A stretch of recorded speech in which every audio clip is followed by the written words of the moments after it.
अस्सलामुअलैकुम वरहमतुल्लाहि वबरकातुहू। नाज़रीन, लर्न कुरान विद अजवा ईमान में आपको खुश आमदीद कहते हैं। हाजिर हुए एक और सच्चे वाक़ये के साथ। नाज़रीन, हमें नहीं पता होता कि कब हमारा नदामत का एक आंसू हमारे तमाम गुनाहों को बख्शवा दे, और हम किसी के बारे में ये फ़ैसला नहीं कर सकते कि ये कौन जन्नती है या कौन दोज़खी। हज़रत हसन बसरी की एक मुरीदनी थी, इसका एक बेटा था जो बहुत सरकश था। दुनिया में ऐसा कोई गुनाह नहीं था जो उसने न किया हो। एक दिन सख्त बीमार हो गया, करीबुल मौत हुआ तो माँ की गोद में सर रख के कहने लगा, माँ, जब मुझे मौत आए तो ए माँ, अपने पीरो मुर्शद से मेरा जनाजा पढ़वाने की सिफारिश करना। अगर वो आएंगे तो लोग मेरे जनाजे को कंधा देंगे, वरना मैंने नेकी का कोई काम ही नहीं किया। जब तबीयत बिगड़ने लगी तो माँ हज़रत हसन के पास गई कि हज़रत, मेरा बेटा मौत व हयात की कशमकश में है, इसने आपसे जनाजा पढ़ाने की सिफारिश की है।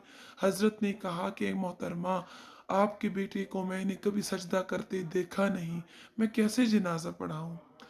माँ बोझल कदमों के साथ नाकाम वापस लौटी और बेटे से कहा, बेटा, अगर जिंदगी में मेरी एक बात मानी होती तो आज मेरे मुर्शिद जनाजा पढ़ाने से इनकार न करते।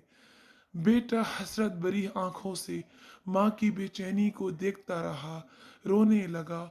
बोला, माँ, जब मुझे मौत आए तो मेरे पाँव को रस्सी से बांध कर सारे शहर में घसीटना और ये आवाज़ लगाना कि जो अल्लाह की नाफरमानी करता है तो इसका हुक्म नहीं मानता, जो इसका यही हशर होगा। और माँ, फिर मुझे दफनाना नहीं, मुझे शहर की सबसे गंदी जगह फेंकना कि ताकि लोग मुझसे इबरत पकड़ें। नाजरीन, इस हालत में इस लड़के को मौत आई और रूह परवास कर गई।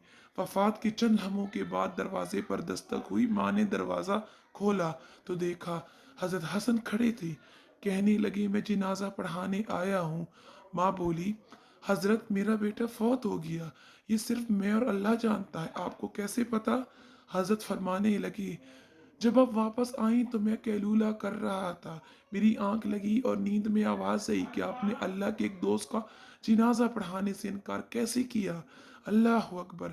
या नदामत के दो आंसू गिरे, वहाँ मग़फ़िरत का फैसला हो।